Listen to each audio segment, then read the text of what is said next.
In 300 BCE, a wealthy merchant named Zeno was stranded thousands of miles from home after a storm swallowed his ship and every possession.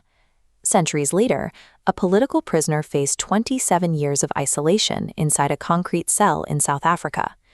And decades after that, a psychiatrist was stripped of his identity and rights inside a Nazi concentration camp. These men were plunged into circumstances where their ability to influence the outside world was reduced to its vanishing point. Instead of surrendering, they looked for a different source of power, not in their surroundings, but in a specific way of processing the world. While the colloquial definition of a Stoic is someone who represses emotion, the original philosophy was built to confront a chaotic reality. The Stoics believe the universe operates on logos, a rational structure driven by a complex, uncontrollable web of cause and effect.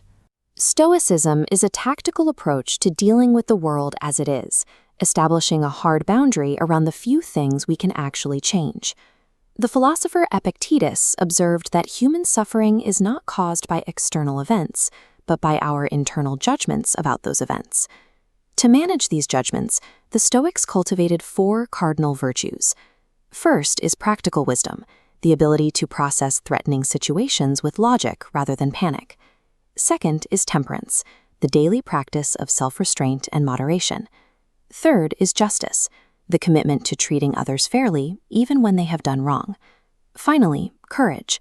This applies to more than just the battlefield. It is the clarity required simply to exist in the face of daily challenges.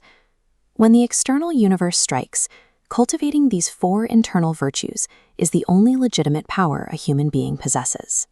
Emperor Marcus Aurelius possessed ultimate external power, yet he faced 2 major wars and the deaths of multiple children.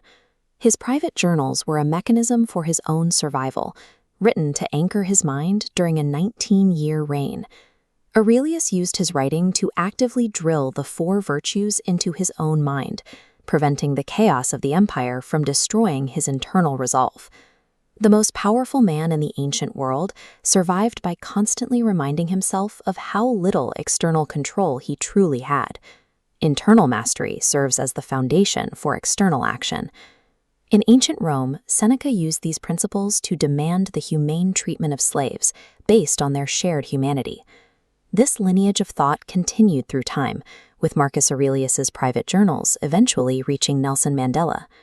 Locked in his cell, Mandela used this mental framework to prevent the injustice of his imprisonment from corrupting his internal judgments. By mastering his anger in isolation, he emerged capable of engineering a national reality of peace and reconciliation.